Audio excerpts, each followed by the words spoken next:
Throughout history, the pen has been a tool for the artist, the politician, the author, and most importantly, the dreamer. The ink within is the lifeblood of illustrations, the written word in mathematical equations, allowing those who would understand a glimpse into worlds other than their own. What worlds will you create while playing with ink?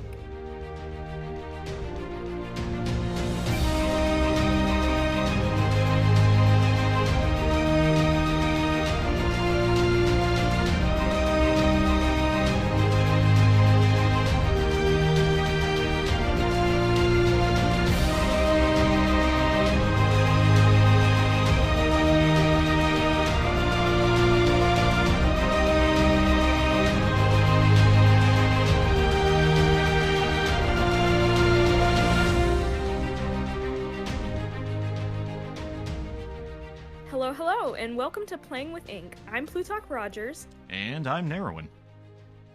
And we're going to talk about world building. This is a podcast just all about world building and TTRPGs and stories and writing and just whatever you want to have, basically. And so we're going to address what is world building. Merriam-Webster Dictionary has a definition for world building, if it even has an absolute definition and not a relative one, which we will address later. The definition is a noun meaning the art of creating a new and fictional world. Funnily enough, the word world building was originally used to describe scientists' attempts to explain geological formations. But by the late 19th century, poets and novelists had claimed the word and used it for their own imaginative realms. The version of world building that Merriam-Webster defines today is a more specialized version. It refers to not simply an author's imagination, but also the process of the creation of their own new and fictional world. It is more than making a plot or a character, and unlike the descriptive word setting, world building puts an emphasis on the entirely new aspect of a world one is creating. Ignore my dog barking in the background, but now I think that's just one take on world building. Even though it's an accurate description, I think it takes out the emotion that we as writers, thinkers, and world builders have when we create, and that just putting it in simple words, the emotion is lost there. So we created this podcast so we could explore and discover creative worlds that everyone has made. But before we do that, in this episode, it's important to understand what world building is from everyone's perspective. We asked viewers and members of the Ink Knights community what they believed the word world building meant. And we're going to go through some of those responses and just, talk about them and stuff. Yeah, you set out the question. What? It's been about maybe close to a month ago now, right? Yeah, close to a month ago. And we've got some really good responses. I think the first one I'm just gonna read, and I think these are all gonna remain anonymous, so we won't tell who said them. But if you want to see who said them, I guess go join the Discord. Yep, you can Because go. I think they're still all up there. You can go track them down yourselves. Yep. So the first one is, it's about creating a world that you and the people playing have an environment that can be explored, the players can empathize with and relate to, pushing the boundaries of logic in some cases, or molding the strangest characters to entertain and create relationships with those at the table. Now, this one specifically is talking about TTRPGs. So. Yeah. Just not like a novel or in a sense, it could relate to video games or just Well, yeah. I mean, the greatest world builders of our time, Tolkien and Lewis, sat around a table and talked with their friends. So. Could that technically be the first TTRPG of them just 100%. coming up with stuff? I mean, D&D was inspired by. Sorry, what'd you say? I don't want to over. No, you're good. So yeah, well, I was just going to say, I'm sitting here thinking, like, can you imagine Professor Tolkien and Professor Lewis, and then Tolkien being like, okay, what are our characters going to be for a game? And then C.S. Lewis is like, okay, so you're going to be like this professor guy that's going to lead kids around and stuff, you're going to be like the mentor for the kids, and Tolkien be like, you're going to be a freaking tree. Yes, that is exactly how it went down. Exactly, in my mind. But I think this answer is really important because I think world building is more than just sitting in your room typing on your computer. It's about creating relationships with those around you and how you perceive the world. Um, and it's just about connecting with people. I mean, there's such a huge community online of world builders that yeah, I keep stuttering. Sorry about that. But yeah, there's such a huge community online of world builders that are again constantly pushing the boundaries of logic like this question says, and it's so cool to like build off of each other and explore each other's ideas. Um but yeah, I think specifically at a TTRPG table, it's so like world building is just making so much fun with your friends. Yeah, it brings the human element to it. I would say it's I mean, in a sense, you're bringing your own story to the table, and parts of the characters that you create are, I mean, even in the smallest bit, your character is you in a way. Yeah. Yeah, So yeah. your world that you're creating, I guess, from your perspective or your character's perspective, and then sharing with the other people, as strange as it may be, or yeah, oh, drop pin. Uh, Yeah. but yeah, it's I totally agree with that. Yeah. Well, a cool kind of like if you guys have been following me online for a while, you guys would know that I have a chronic illness. And so one of my first characters I created, going off of what you said, had like was medically ill. And that was like a huge step for me. I think just talking like sharing my experience with others. Um, and so, and it wasn't like this huge thing that I made a big deal out of on the table. Like everyone was fine with it. It was just a small detail that allowed me to put something that I experienced into the character and made me feel a little more seen, you know? Yeah, it definitely brings. I mean, that way you can relate to the character as well. Yeah, yeah. So, and All right, the you put next yourself in it. yeah, yeah, yeah. The next question, the next answer to the question was just having fun and building a world you and your friends can enjoy, adapt, and affect together. Again, a TTRPG question. Answer. I keep saying question, but I think adapt and affect are the important keywords in this one. Mhm. Because you're constantly evolving through like role play, dice rolls, just talking. Definitely, and the world adapts, and you affect it. I Yeah, mean, it yeah, has to. exactly. That's the depth. Um, when it comes to the world that you're placed in, or the world that you're trying to build, it shows that level of depth, or that's the part where you can explore it together. Yeah, even though that answer is short, I kind of like it, so Oh that's why yeah, I included it. it's good. But Sometimes the simplest answers can tell the most. exactly, exactly. The next one is a sandbox. Ah, gosh, a sandbox of endless potential. It's the place you and your players get to explore and build together. World building is something you get to experiment with ideas and create narratives that have never been explored before. It's atmospheric and honestly just tons of fun to think what your mind will create. Cities, pantheons, ruins, the people, items, a plethora of possibility. I really love this one. Begins to go a little bit more in depth here, because you get to experiment with things. Sometimes, I think personally, and correct me if I'm wrong, but I guess it's I've almost lost my train of thought. It's you can get really in depth with things, like kind of going off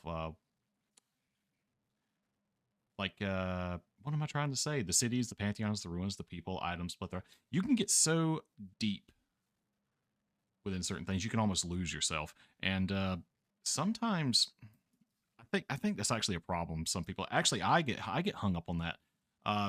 Going too in depth, such as Tolkien or something. When I'm trying to imagine a world, sometimes I get too hung up on why certain things work, or I'm trying to explain to myself like, why is that sword floating in the middle of the air? I can't just let it be like, well, that's just a part of the world. No, I have to. It's my own personal mental block. Uh, so really, it's just let your mind create, let your mind go. Don't try to give it a reason. Sometimes you don't have to. That's up for the interpretation of the people who are exploring your world. It gives a little bit of mystery. That's I don't know. That's kind of what jumped out at me. It just reminded me of myself for some reason. Mm-hmm. Because I Well, get too that's caught up with yeah. wanting to Well, that's funny give because one answers. of the answers is a trap. That's just one of the answers. That's Is a trap. it is a trap. So it's a trap. So I agree 100%, but I feel like like a crab or a like is it the lobsters that that when you boil the water and you slowly turn, like it's almost like they don't realize they're dying. That's a little Like grim. lobsters can't tell, or is it shrimp? It's lobsters, shrimp, or crab. I should know this. I'm a biology student. It's Shellfish. one of those crustaceans. Um but like when you turn the dial, they don't notice if you slowly do it that they're getting warmer. So that's what I feel like world building is that like you're slowly getting it's a good trap that you don't even notice, but it's warm, it's nice until What at the end you're like, what have I done? have I done? And you can't. It's Yeah. like this will never work. This makes no sense. I don't know what I've done. Yeah. Where's the last 5 hours of my life gone? Yeah. Yeah. And but I feel like I don't know, I love getting lost in it. Like I think it's so much fun just to lose myself in the little details. Even though they're not completely necessary, I like as a DM, I write way too many like backstories for NPCs that shouldn't exist. Oh yeah, I'm right there with you. Yeah, but I feel like that's just for me to know, and my players if they want to look at the end of the campaign. If Um, they finally decide to talk to that one NPC that could have led them to yes. the Cave of Endless Wonders and why he knew about that and such and such, Yeah, yeah, yeah. Like or they just don't give me money or they and didn't. walk away. This, This yeah, the endless struggles of a DM. but that But that's where the trap yeah. comes in. Yep. And I like this next answer kind of goes with that as well. Spending way too much time on minute details like one specific shop or mechanics of how something works that your players will probably never see because they got obsessed over some random shit you mentioned in passing. Then you have to make a whole new story slash world around that. What did I just say about getting hung up? Like, Yeah. I didn't even see. I'm sitting here looking at these answers. I promise I didn't look down. So, Yeah. ah, goodness, yeah, that's again, it's exposition, exposition, exposition, exposition. Mhm. Um, but I guess it all depends on what kind of story you're trying to tell. Yeah. If it's in TTRPG and you're the DM, I mean, there's a possibility your players will find it, maybe, and it's there for us DMs, I guess. And it's cool that Yeah. we know it's there. Yeah, it is. I think it also depends on this is like a completely different topic, but it also depends on what kind of players you're playing with. So, that depends like the world that you're building, I think you need to almost not necessarily spoon feed it to your players, but you need to cater to their interests, Oh, definitely. like to their to what that's why I think a session 0 is so important, Mhm. but we don't have to talk about that No, now, but we can. session zero is a whole different conversation for a whole different kind Yeah, of. yeah, yeah. Yeah. Okay. Um, their next one is just this. Research, unavoidable, and time consuming. A lot of decisions. Yeah. Yeah, yeah, yeah. So sometimes when you get really deep into world building, I think you can get really depressed. Just like by like the overwhelming like thought. It feels like a lot you have to do. But it's your world, so who cares if you do it? So Yeah, like unless you I like think you get like I don't know if you do this. You can yeah. I sometimes like if I'm coming up with something or like coming up with a short story or something like that, or just as simple as like a side quest in a campaign. Hmm. I'm sitting there thinking, man, is this going to be too dumb? I really don't want to share this with anyone. this Yeah, this is exactly. this is way too much like The Hangover. Or this is way too much like Yeah. you just name generic, overly done side story or Yeah. quest here. Um, One of my first like home like because we originally my first campaign that I played in was I Spire Peak, and we all took turns DMing, which is so strange, I know, but this was all our first time playing D&D, and we're like, we all want to DM, we all want to play, so let's take turns. Um, so when we finished that campaign, it was my turn to like take on the reins as DM. So one of my first like homebrew quests that was like completely separate from what we had done was a Candlekeep Mysteries one, where I came up with all my own puzzles, and just I thought it was going to be dumb because it was so simple. Um it was like, solve this puzzle, go to this location. Solve this puzzle, go to this location. And the final location was you have to fight a monster. And I was like, this is simple. They're probably not going to like it. It's probably going to be too predictable. They had so much fun. So I'm so proud of that session, because it was my first session. I'm sure I could do better now, but like I still remember that session as one of the best sessions I've ever run, because I feel like even though technically story-wise it was predictable, the players, because I had set it up in a way that engaged the players, and of course it took them 15 minutes to solve a preschool level puzzle and 2 minutes to solve the super hard puzzle I came up with that was supposed to take them an hour. So, it's like it 5-year-olds can balances out. solve this, guys. Come on, come on. Yes, exactly. Um, but yeah, I just had so much fun DMing that because of the world that was already built there in Candlekeep, but of what I did with that, and what, even though it was simple, I think it was effective, and just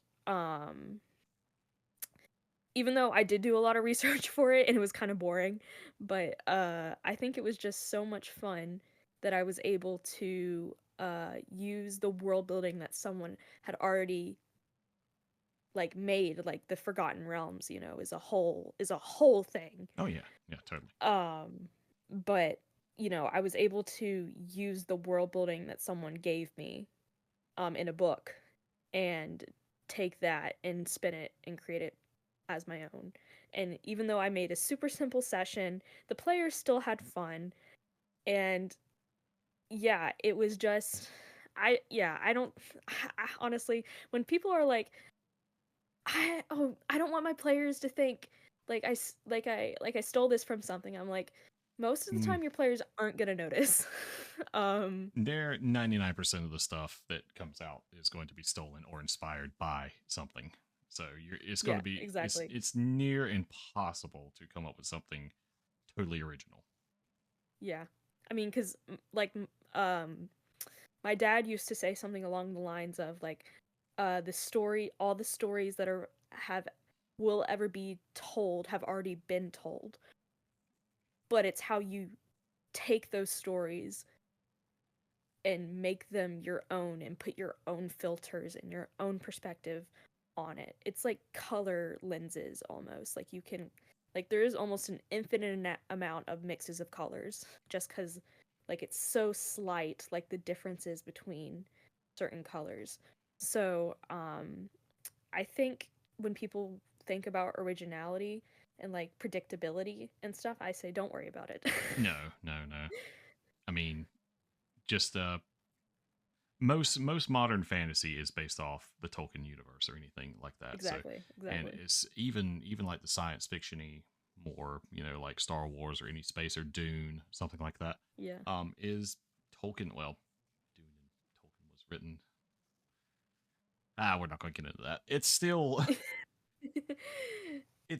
based off of Tolkien in some form, or the Yeah. party, the Well, adventure, the yeah. quest.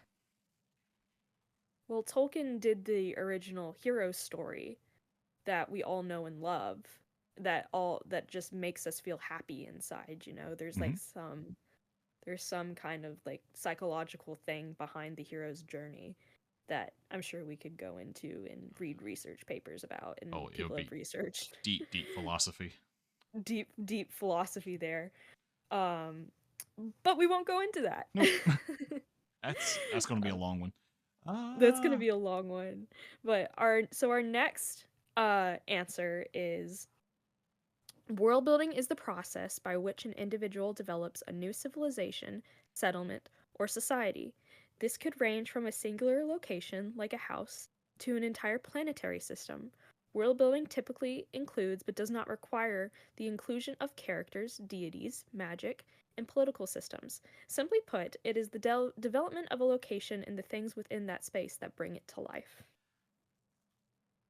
this has a lot to do with something, or what my answer would be for this as something Yeah. for later on.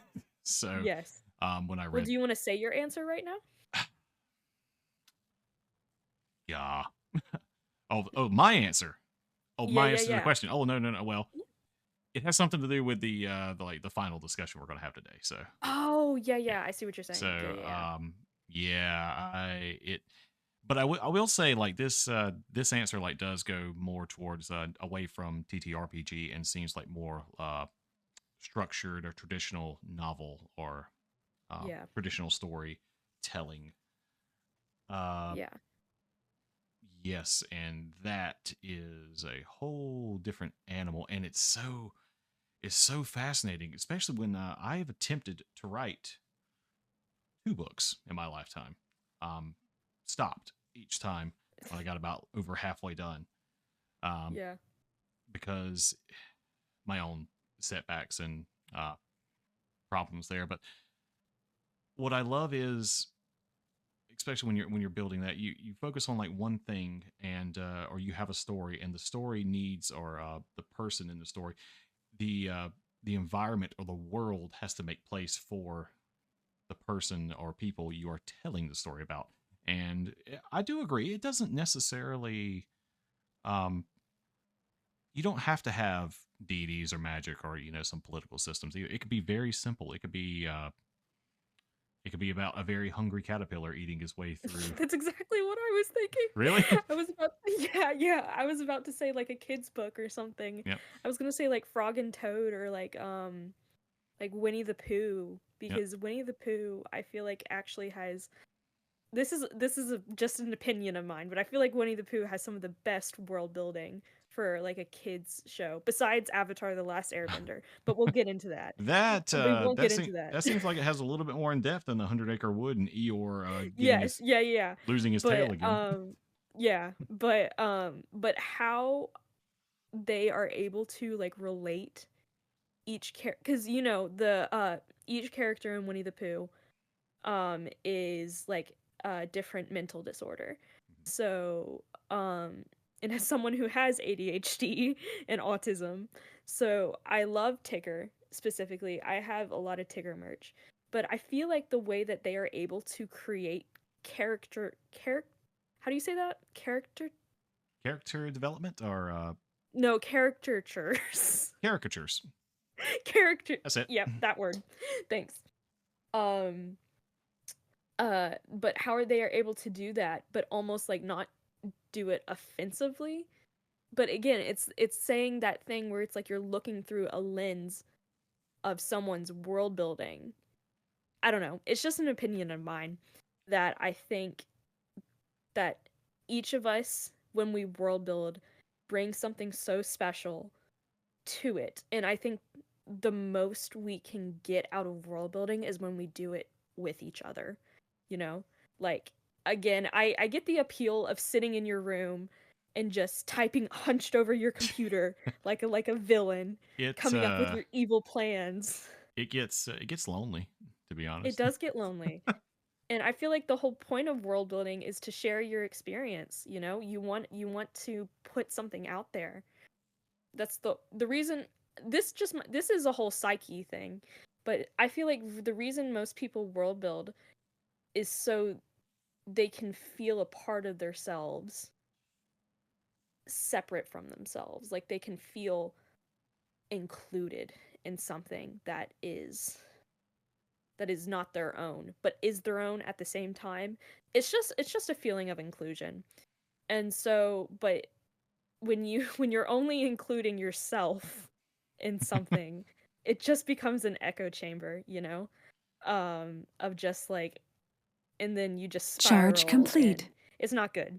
So I feel like world building is meant to be done with other people, whether that's just like them, like whether that's just like you randomly talking to your friends about it and them giving their input, or like, you know, doing what a lot of world builders online do and like stream while they world build, or like do co-working stuff where they, or do what like Tolkien and Lewis and the what are the what is that group called Oh, that Tolkien and Lewis were a part the of? ink. The ink something. Oh crud! I really They're wish you. gonna rip us apart. They're gonna rip us I feel apart. terrible now as like a supreme. Hold on. Yeah. It's called, Where's the mighty Google? yeah, Tolkien and Oh Lewis. my god! I cannot believe if you had not asked me. Inklings. Ah, Inklings. Inklings. I am so I sorry. am I have so let disappointed. down my everyone, including myself. I feel terrible. Bad, bad. I berate Oh myself. gosh, I feel disappointed in Yep. myself Yep. and in you. Mm. Shamed. Shamed. Oh Disgrace my goodness. family. All right. Uh so yeah, it's when I actually started world building, this is actually going to go. I don't talk about this at all. Um, Ooh, we get some of the deep lore. yeah. So where it all kind of started for me was I would say like in 1998, Zelda Ocarina of Time came out, and you know it was the first time anybody got to explore a world of Hyrule like in a 3-dimensional thing, or like Yeah. any RPG game. We got Yes. to go in depth into a world. Um, so and then just a few years later, the Fellowship of the Ring came out, Yeah. and so those two things happening very close to each other in my lifetime, I knew what I wanted to do. Yeah. I wanted to um, experience these worlds. I wanted to write something. I wanted to write a book. Yeah. So I took a compound notebook in 7th grade and filled it from page to page in my own made up world. Um, I would sit there like in the middle of class when I get done with my work or whatever, and I'd just be Mm-hmm. writing. So I filled it up, and then when I got done, I started to read it and realized I am no good at this. but Well, it I still have my notebook with my very first world in it over there in the corner. It's like a little notebook that was made in China. It's got some squiggles on it, and it's and I panicked when I thought I lost that when I was in middle school. But I still have it. I, Again, there's not a lot of good stuff in there, but I I still have it for well, sentimental reasons. I'm glad you do, because the second part of the story was after I got done with it, I destroyed it. Oh no. And I feel terrible now as an adult because what I created now as an adult and like growing older and like looking back at that little world that I created and gave a story to. And yeah, it was lonely. It was sitting Mhm. there and I never shared it with anyone. In fact, now that it's on a podcast, everybody's going to know that I created an entire continent with a wall of fire surrounding it and only one Sick. gate to get inside of it. And of course, the inside A looked exactly. firewall. Yeah, it was called The Realm of Fire was the name of the book, Oh, nice. which I think is Nice. also the name of an actual novel I found out years later. Yeah. So I was unintentionally ripping something off, maybe not like by that particular world or like how Yeah. I've never read the book, but Yeah. um but yeah, I really wish I would have held on to it. But it uh it is kind of a lonely process. Like I never really thought about it until you just said it's like you're kind of lonely by yourself, and then like with the intention of never sharing it with anybody too. Yeah. Or I never got to share that with anyone. So Yeah. that's kind of disappointing. Is like it was probably bad. It was probably bad, It was probably bad, but it's fine. but it's You know, fine. It's someone would have enjoyed it. I enjoyed writing it. And it Yeah, was exactly. You enjoyed it. a stepping stone to where I got to today and running Yeah. running games and building side stories and things like that. So yeah, Yeah. it's a little step back in time to. So I guess technically I did write a book. Good job. Technically. Well, I was gonna say when you, because I was very lucky to grow up with a brother I'm very close to, and I was trying to go the episode without mentioning him because I felt like if I just start talking about me and my brother's relationship, that's all I'm gonna talk about. But we would sit on our trampoline, our old rickety trampoline, um, and just talk about the worlds that we were creating.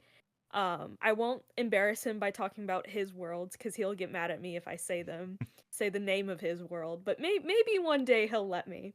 But we just talk about all these worlds. I'll say the name of mine. So, came up with a world that was like superheroes and like this was when I was in fifth grade and I was in a dark place in fifth grade. Okay, Hmm. if you can imagine an edgy like fifth grade Plutach, Hmm. this this is Okay. edgy All right. fifth grade Plutach, Gotcha. who read and watched Marvel religiously and just Ah. um and Star Wars and like uh Tolkien, all these things. But the one thing that stood out to me was like the dark, like s- intense stories for some reason. So I created this character who in my mind was basically like the granddaughter of Captain America, but also the granddaughter of the Red Skull at the same time. Ooh. Okay. So spicy. Hmm. And she had like super soldier serum in her, and she was trained from a young age to be an assassin. But from there, like in my mind, from inspiring from Marvel and Star Wars and all the things that inspired me as a kid, I created my own world and I wrote about it. Like I think I still have my writings. Maybe I don't because they were on my different account that I had way back when. But yeah, I wrote short stories about them. I don't think they were very good at the time, but but but yeah, I was very very lucky to grow up with my brother who I am very very close to, and yeah, he just means everything to me. And yeah, And it's awesome you w- got to share that with somebody though. That's the yeah, main thing. I know. I'm incredibly lucky to be able to share that with someone and that we were able to share our worlds with each other. And we always planned that if one of us were to like make a movie series, that we would include each other's world in our movie series. That was our promise to each So other. it's a multiverse. It's a multiverse. And yeah, and we would connect our worlds and we would play in our worlds. And so yeah, It's so it's yeah, I felt very lucky. you know what's kind of sad too, sitting here thinking about that. I think a lot of people growing up and like some of our listeners who you create these your imagination like is running wild as a kid. Even people who Mhm. grow up and are like dead serious. I think at some point in all of our lives as children, we create these worlds. We create these environments for ourselves where we have powers or we build this imagination. We come up with something, a story around us or a world around us that looks and is so much better than the one we are currently living in, especially as we get Well, older. well, And you know the reason, this is just my opinion, mhm, but I think it's how we process things as children because we do not understand the world the way it is. So we make a world that we do understand as is. So it's just kind of like a weird coping mechanism. Um, and then we process the real world through the world that we have created. yes, I can see that. Yeah. And what's sad at some point, some of us just lose it. Yeah. Some of us never revisit those worlds that we made as children. Like Yeah. never go back. We woke up one day, we played there in that imagination or that world, we set it around us, and then we went to bed that night and never went back. And I think that's Yep. kind of sad. And some of us go Yep. on and keep dreaming.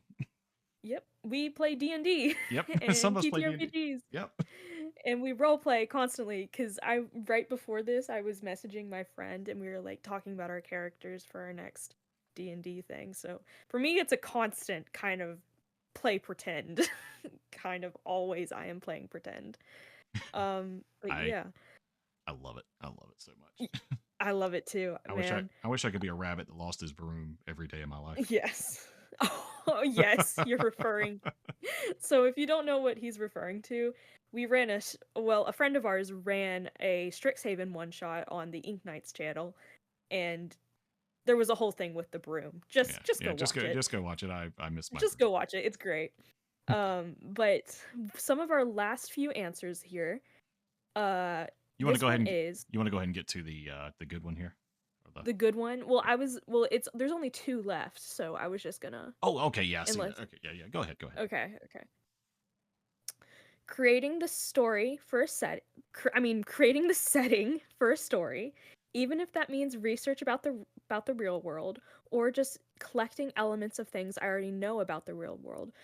But I don't do that often. I usually invent the places even for realistic stories by mixing or twisting details of real places that fit with the environment required for the story. I think Okay, this is a very unique answer. yeah. So the world itself molds for the story. I think I kind of hinted at that before. About the world actually having to fit for the story, and the world kind of the world has to make sense for the story to be told. Yeah, yeah, I Uh, agree. you go ahead. Okay.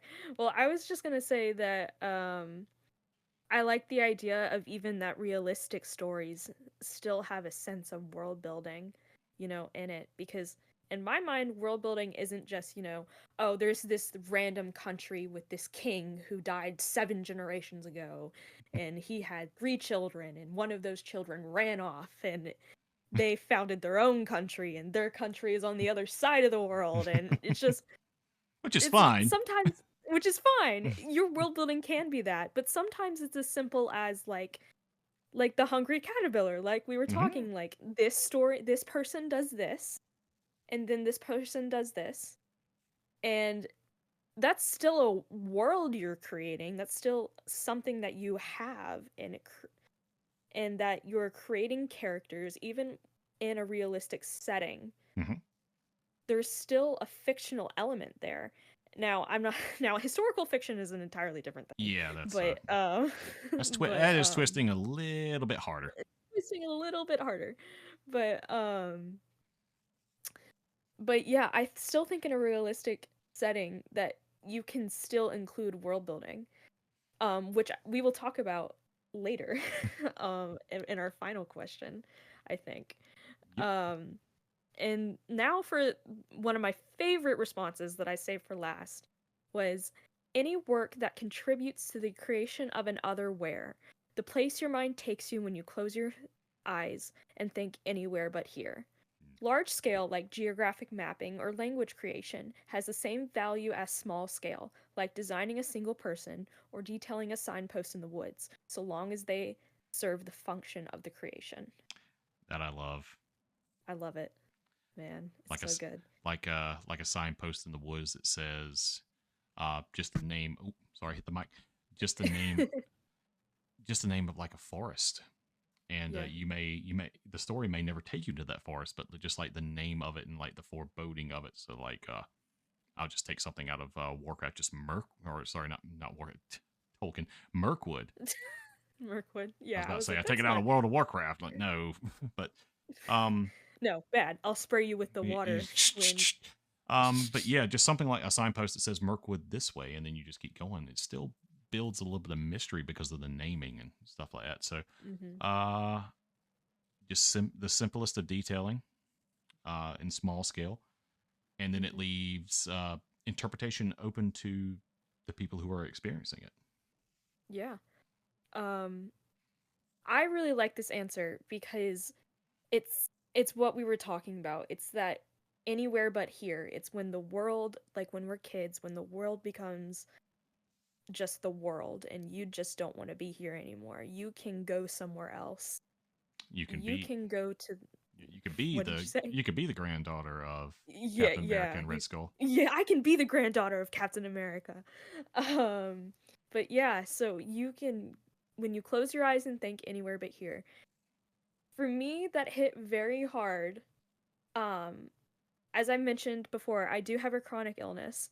And so when I was diagnosed, one of the few things that I would do is I would watch LARP videos specifically and just D&D videos all the time. Like I binged watched all of Critical Role, all of it. It took me a year, but I did it. Well done. Um I did it. And they recently just finished campaign 3, so haven't watched the finale yet, so I need to do that. I need to catch up. I'm still at grandma's. Oh, you still at grandma's? Still at Nana grandma's. Mori's? Yep. First time Yep. at grandma's. First time at Nana Mori's. Nice, nice. That's a little creepy. It's a little weird. It gets weirder, but I won't spoil it. Good.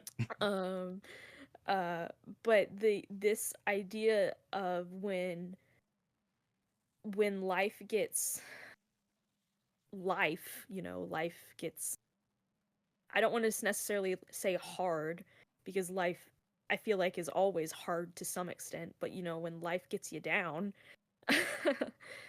and you want to find a reason to keep going, and I feel like the imagination is a reason, because it makes, yeah. And so this one, I'm just taking this one a little too far, I think, just because the words anywhere but here, I think, really hit different when you've been, I'm sure everyone has their own experiences.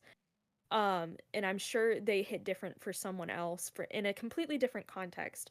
But for me, it's like the whole idea of, I don't want to be here right now. This is terrible. Um I'm better than I was. I want to clarify. But I was really bad about 5 years ago. Like I couldn't do I wouldn't be able to do what I'm doing now is what I'm saying. Um but so this idea that you have your little safe space, that even if you don't share it with the rest of the world, it it's your space. It's your idea that you can, even if it's a dramatic space, even if it's, there's conflict happens in there, it's yours. And that's the one thing that you can have in a scary world. So I love that answer. that's why I think this one really stood out to me. It's just the words anywhere but here. Yeah. That could be that's why I liked that one so much. That could much. be on a t-shirt. Yeah. Anywhere but here. Anywhere but here. Yeah. I think I have a sign that says, reading takes you places to go when you don't want to be where you are, or something. Or I think I can't, my phoenix is blocking it, my stuffed animal phoenix, so I can't read it. So yeah, that is a really, really good quote, because I just finished the final, or the 5th book, I believe it is, of the Stormlight Archive by Brandon Sanderson. And yes, I need to read that. I really need to read that. Oh, it is so good. Wind and Truth. And every time I get into Eurythero, which is a giant city tower on top of a mountain that looks down over the entire world, the tower itself is above the clouds. So when I was reading that, I could just take myself there, just like get lost inside of that tower whenever they were talking about it, like going through the halls and things like that. It's just like, yes, this is amazing. This is where I want to be. Yeah, yeah. Yeah, exactly. I think so many books and so many movies and so much media allow us to do that now. And media has, like, I feel like books and media have always been there, and people have always been doing this. So this isn't like a new thing. Like, the first thought that comes to mind is my mom loves Anne of Green Gables. And so, and Anne of Green Gables is like an older book, but it's all about imagination. It's all about this girl. If you I'm assuming everyone knows what I'm talking about, but if you don't know what I'm talking about, I'm married to a librarian, I know. Yes, you know what I'm talking about. Yep, you know what I'm talking about. But it's about this girl who has this big imagination, and yeah, and she just struggles to fit in, you know, because she has this big imagination.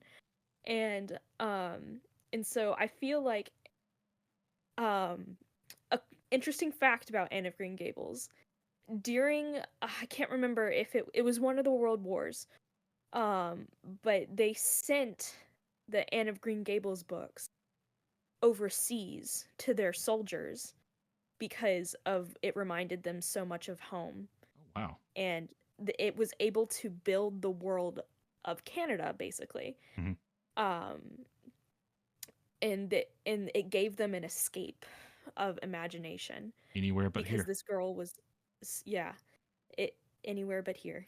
So because being in the trenches of a war is terrible, and I can't even imagine. But Mm. so they were able to send those books over and give some comfort to the soldiers. And so I feel like this isn't a new thing. I mean, people have always been doing this. Ever since you could like tell a story. Cause what's like the first stories sitting around sharing information and like trying to Yeah. explain the world around us. Yeah, exactly. Now we can go into our responses, and then Uh we can go into the discussion that we want to have. Or did you want to do the discussion first and then the oh responses? no, we can go ahead and do the responses. Okay, perfect. Oh, You do yours first. oh, Go. okay.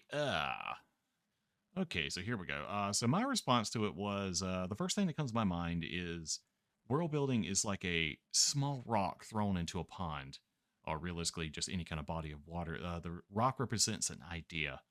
Of course, everyone knows what happens when you throw a rock into a pond. From a singular point, that rock creates ripples that continually expand around where it fell. Those ripples represent the people, culture, geography, laws, and mythos that grow around the idea that started it. So essentially, what I believe is that world building is an idea, one idea, or a song, a dream, a single verse strong enough to start a ripple that grows into a universe. Now, I was trying to be a little poetic there at the very end, but what I really mean is it's just one thing, one spark, one, oh, well, I don't know if anybody, one snap. And from that,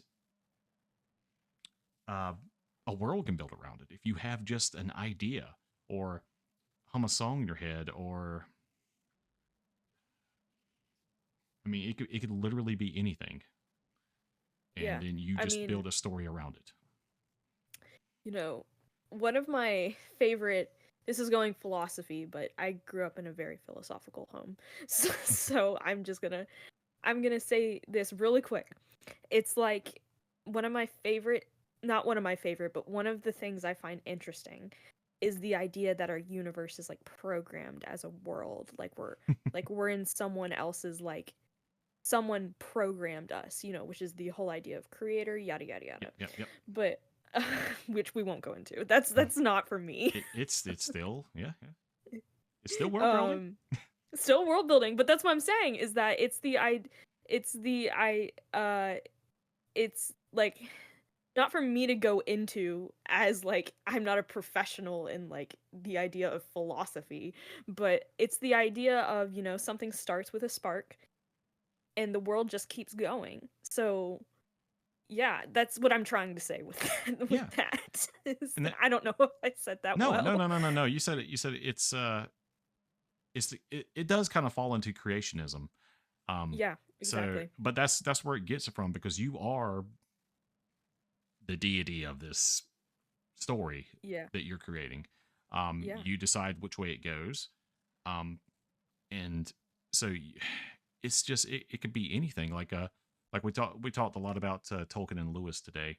Yeah. And hopefully tomorrow we're going to go see or hear a lecture on that. Yes. But Yes, we are. the very thing like that sparked Lewis was a tin box with a garden inside of it, just like that he could hold in his hand. And from that, we got Narnia.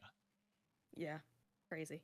So just think about that. It's Insane. just one thing, Yeah. one simple thing, and from that, entire universes can be born. So that's what I believe world building is. It's Sweet. just one I simple love thing. it. Uh, your turn. I love it. Okay, my turn. And I feel like I've said this, mine is just what I've been talking about this whole time. But so I believe world building is creating a place in your mind that you and who you choose to share it with can be infinitely explored. The space is yours to express your specific experiences and how you think those experiences connect with the rest of the real world. It's a way to create a window for others to look through to understand your perspective. So, I think, yeah, I think world building is just, I already said this, but like a space in your mind that just defines who you are and how you perceive the world. And it's always so important to get everyone's perspectives. So that's why you should do your research and, learn things and and talk to people about your world is so you can get other perspectives and then like the real world create like a beautiful tapestry and a beautiful kaleidoscope of perspectives. So that's what I think world I have a bubble in my throat. That's what I think world building is a bunch of perspectives just coming together in your brain, in a space in your mind. And Um yeah, definitely. And like it's a part of you that you are sharing of the world, and hopefully, like together, you can grow together, grow this world together mhm. in a certain way. Yeah, Like the more exactly. information you get, the more you can nurture and grow your, that little part of your story. Yeah, exactly. I like the word nurture there um Hmm. because I love the idea that, it's alive cuz sometimes you feel like the world gets out of your hands and you're not writing your characters or your setting. You are writing like history because you're like it has to happen this way. There is no other way this has to happen. Or like this character said this. It's not me saying this. It's not me writing through this character. This character is saying this. So I feel like our characters, as much as we put into our characters put a lot into us. Yep. Even though they're like non-existent, but they still affect us a lot. Yep. And just like this, if I was writing a character or trying to be a character that they have a chronic illness, say Yeah. per se, I could speak with you and like get Mhm. your feelings on that, and then through Yeah. that, through the knowledge that I learned there, I could then convey that through my writings or my role play of the Yeah. character and share it that way. And hopefully, I do it honorably and Yeah. true to it. And if it does do that, and if I feel put my emotion into it and everything that I've learned, then it comes across hopefully as something genuine. Yeah, exactly. I like I have a friend right now that is playing a character with chronic headaches. So it's not like similar. It's not like what I have. But it is chronic. And so they were asking me questions and stuff. And that was really cool to talk about, like just to share my experience and have someone try to understand it from their perspective. Like that was a really cool thing. And so that's why I think world building and creative things are so important because it gives us a way to understand each other that I feel like if we just try to sit and write about the real world, we're only going to ever get so far. Yeah, And it's without yeah. experiences, shared cultures, things like that. Well, it's just it's an echo chamber. Yeah, exactly. Um so the final thing that I kind of wanted to discuss that we kind of wanted to discuss actually was, can you tell a good story without world building? Does it actually affect the story, and is it just for the fantasy genre? You wanted to really discuss this, so I'm going to let you take the lead on this. This is so when you pose this question, um, I think it was a few days ago and had it written in here. Yeah. I'm I going to clarify, a very good friend of mine gave me this question, so if you're listening, very good friend, you're the best. Yeah, you're awesome, very good Um friend. this very good friend, you're the best. this got my like gears turning in my head. I was like, At first, I was like, no, but then immediately I was like, yes, and yes. And then I stood up from this computer and I walked downstairs and I asked this question to my wife that I mentioned is a librarian. And Yes. her answer was dead on, looked at me and said, yes, you can. And I was like, Yeah. explain. And so it started this discussion like what I went back to, and I mentioned The Very Hungry Caterpillar because Yeah. our 3-year-old son, that is his favorite book right now. Oh, it's such a good book. So Love that book. so let's Top let tier. so what it's a story. It's a good story, Hmm. but it's so dead simple. It's just on Sunday he was born. On Monday he ate through one apple, or and then like just the progression of just eating. There is no other thing, and then finally at the end he turns into a caterpillar. Or sorry, the caterpillar turns into a butterfly. Turns into a butterfly. I was like, Yeah. wait a second. So it's just the story of the metamorphosis of a caterpillar into a butterfly. There's not much world building, but it doesn't need much world building to be simple but good story and that's entertaining. If you want to Well, graduate one level above that, one story that we all know, Little Red Riding Hood. It's I mean, you could do that story, and they have. The media in Hollywood has done that story so many different ways. But the yeah, it's simplest crazy. version is Little Red Riding Hood. Just by her description, we know that she's little. She has a hood that is red. She goes through the woods. There's a wolf that speaks. Cool. Cool. and Speaking wolf. and Chill. he's obviously evil and hungry because he goes and eats grandma. Yeah. And so yeah, Those grim fairy tales, man. yeah, they how they actually are versus what the Yeah, the exactly. the new version for children, yeah, is way different. Yeah. But still, so yeah, that's so the answer to that is yes and yes, but mm, Mm, depends. I think That's I my think that's it my answer. actually goes back to what we were talking about earlier with almost TTRPG, where we were saying the simple. If you think your thing is too simple, then it's fine if it's too simple.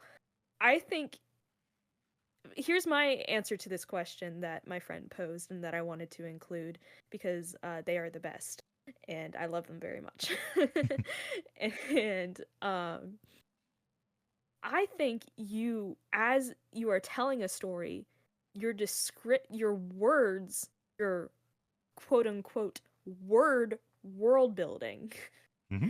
you are using your words to world build. So it's not can you tell a good story without world building? It's can you tell world building without a story? Ooh, you That's my perspective on it. I don't Um, can you so yeah can you world build without telling a story? yeah. Can you world build without telling a story? Or can you tell a story without world building? I think it's It's all connected like up. that without in there is like not without like I can't do this. It's like, oh, this is going to happen anyway. I feel like world building and just writing a story are like two peas in a pod. Like they're gonna happen because you are, by definition, writing descriptive words about something. Mm-hmm. So you are building something. So I guess you could call it word building instead of world building. Yeah. Now, But now, if it's a good story, I guess that's left up to interpretation. yeah, exactly. Because we could probably sit here and come up with a very detailed encyclopedia Oh yes. reads Oh like a yes. manual what I have no doubt we could. or Um, textbook what a certain place looks like, and then get done yeah. and say it was that good, and everybody will say no, nothing happened. Yeah, You just sat there exactly. and talked about the leaves on the mountain or something for 5 minutes, and Yeah. it's like, but wasn't it great? Tolkien. Oh yeah, Tolkien just to sit and describe trees. yeah, and somehow he made it work. Yeah. Tolkien was a genius. We all know this. Yeah. Um, but that's my take on it is that can you tell a story and be descriptive with what you're writing and somehow not world build? Because again, with the hungry caterpillar, he's a caterpillar, Mm-hmm. right? That's Yep. one fact. Yep. And he's hungry. He's hungry. Yep. That's giving a characteristic to the caterpillar, and it's a small world with only one character, and we don't even know what that world is, but we know the character and we know a characteristic that is still building something. Yep. And I think a lot of it is left up to the interpretation of either the player, the DM, or the reader in certain aspects.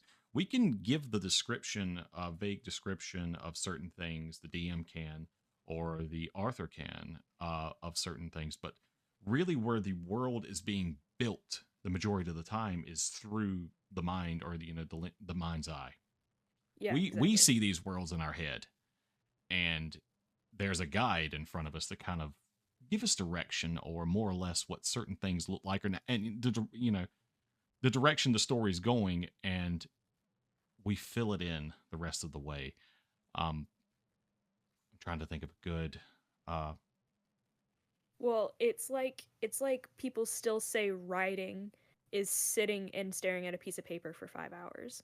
Even if you don't write anything down, that's still writing. You're still thinking through things. You're still coming up with stuff.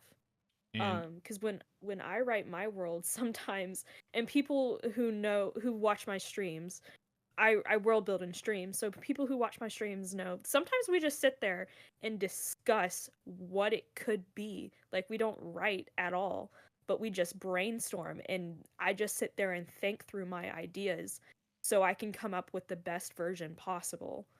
Or even a bad version that's still very through. Um, but yeah, that's at least what I think. Is that what you were trying to say, kind of? Or kind of like when I'm sitting there writing something right now, the world I'm coming up with, for actually my third attempt at making a book, uh third or fourth, I can't, either which, the world, I see it like how I see it in my mind how it's supposed to look, and I'm giving it depth inside of my head. Now trying to convey that, um, that's what's difficult. And can I do it Mhm. good? Can I tell the story that way? Um, Yeah. yeah, Well, that's basically, what I basically, I can think. see it all up here. Yeah, yeah, yeah. Well, that's what I think. Going back to the very beginning, the first definition is, even though it's accurate, it takes all the emotion out.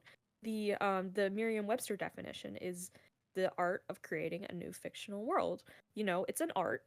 Hmm. That's what it is. But it's more complex than that. It's what we feel while we're creating the world. It's what we think while we're creating the world.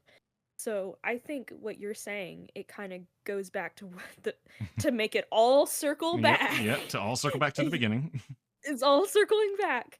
But I think that's almost kind of like everything in your head. It's more than creating a new fictional world. You're feeling something. You're putting your perspective into it. You're thinking anywhere but here. You're writing something to share your perspective. You're writing something to have people explore if you're a DM, or you're just world building, like just books and stuff to have people create their own stuff in. I know a lot of people who are just creating worlds to create worlds so other people can create their own stuff within the worlds. And hopefully, I will have some of them on this podcast because I really enjoy some of their worlds and I would really love to have them on it here. would I just be have to ask them. it would be totally awesome to get them on here, Yeah. and just to hear it. And then, there may be moments where I just sit down and close my eyes and just like listen to them tell, and I can go there. Yeah. Yeah. I can go anywhere but Exactly. here. Yeah, anywhere but here. It's it's yeah, it's so complex. I think that's why I wanted to discuss all these definitions, is because it's relative. It's like, because it's so complex, because we are so complex as people and so complex as a world, that world building and story crafting and word building, as as we said, is is so complex and so amazingly crafted that you know that it's more than just creating. It's Even though it is creating, you're putting your heart and soul into it. there's not a word in the English language that I can think of that is like, and maybe I'm just like my brain is cut off, but I can't think of a word that's like you are just more than creating, you are manifesting. I don't That's the know. word. That's not a good word. No, no, I don't know. that's I don't know. Is it you. good? Yeah, manifesting or I can't think of one. See, I it's feel bad. well, there's so many to be honest. There's Yeah. I mean, just creation, manifesting. I mean, manifesting is probably the best word for it because Yeah. it's it's coming up from within you. This is something that you're pouring out of your mind, your heart, your soul, literally onto a page or like in front of other people, and you're hoping that they or whoever your audience is enjoying it as much as you are. And most of Yeah. the time, people can tell if you're not enjoying it because if you're not having a good time telling your story, or if you think it's crap coming out of your mouth, other people will pick up on that. Yeah, exactly. So Exactly. if but then again, if it is your heart and soul and you truly believe in it, then it will convey. Yeah, exactly. Well, I think that's going to wrap it up for today, unless you wanted to discuss anything else that we are open to discussion. Or Uh, no, this has been no. awesome. This has been an Yeah. awesome first episode, and now Yeah, I'm I ready. think it went very well. But thank you so much for listening, everyone out there. Yep. And if you want to, are you going to plug stuff? Oh yeah, now's the time to plug. Uh, Yes. so here on the Ink Nights, we got actually you got something coming up. Why don't you talk about it? That's Oh, yes. yeah. So I am running a game. I run a lot of games on the Ink Knights channel, and we are running the new game we are running is a new TTRPG called Mappa Mundi, and it's really cool, and you should go check it out. The Kickstarter went live about 2 weeks ago, and it's fully funded. And I was lucky enough. I messaged the creator and was like, "Hey, can I run a game?" And they were like, "Sure." And so I was like, "Okay." So they're letting me run a game before the game is even out yet. And yeah, so we will be running that March 15th, I Yes. think. I think Okay, March 15th is when it'll be streamed. And yeah, I run games on the Ink Knights channel, and we'll be running more games in the future. And some of them are not run by me, some of them are run by you, mhm. and some of them are run by other people as well. So we have like Our dear mutual friend Clay. our, yep, our dear mutual friend Clay, who did the Strixhaven Mhm. one. But yeah, so that's what I do on Ink Knights. I also stream over at Plutach Rogers, and that's where I do my world building and stuff. I sometimes stream games. It's sometimes. But it's mostly world building and homebrew making for TTRPGs. So The only that's my plug. the only plug I have is not really world building creative, but if you want to watch me open packs of Lorcana, which is a Disney TCG game, the next set's coming out, so I'll be streaming that and like opening card packs. You can see me open pretty shiny cards that has Disney characters Yay, on them. So shiny that cards. that'll be on the 7th, March 7th coming up. So Yes. again, not really world building related, but I don't know, something about just opening packs of cards just draws people in sometimes. Yeah. Well, it's the gambling. We're all gambling addicts. Yeah. I don't want to admit how many packs I've opened. Well, yeah, It's I that don't even want to much. know It's, because that's it's just more than me. there. See, just different in the trash Yeah, there. yeah. It's in Um, the trash. But yeah, thank you so much for listening, and stay tuned for more episodes where we actually have guests on to talk about their own worlds. Um, and if you would like to like have your world on or something, well, at least I was planning on maybe putting out a form out or something that people could submit once we've gotten like a few episodes out and we've run out of people to invite, which I don't think is going to happen. But but yeah, if you would like to come on and talk about your world, I'm going like look out for a form that will probably be on my Instagram, which is Plutach Rogers, or on the Ink Knights Discord server, where you could maybe submit your world, and we can take a look at it and just like rave about how much we love it. I love it. I love it. I love it. So that's what to stay tuned for. But we will be having guests. We will be having guests to talk about their worlds. And that's what I was saying. I can't wait for that because it's going to be so awesome. Yeah, I'm so excited. I'm so excited because, oh gosh, there's so many creative people out there that I just love to hear them talk. Yep. You know, it's a different world from what we, again, different perspectives and learning things. So yeah. Totally ready for it. All right. All right, guys. Bye. Bye. Have a good one.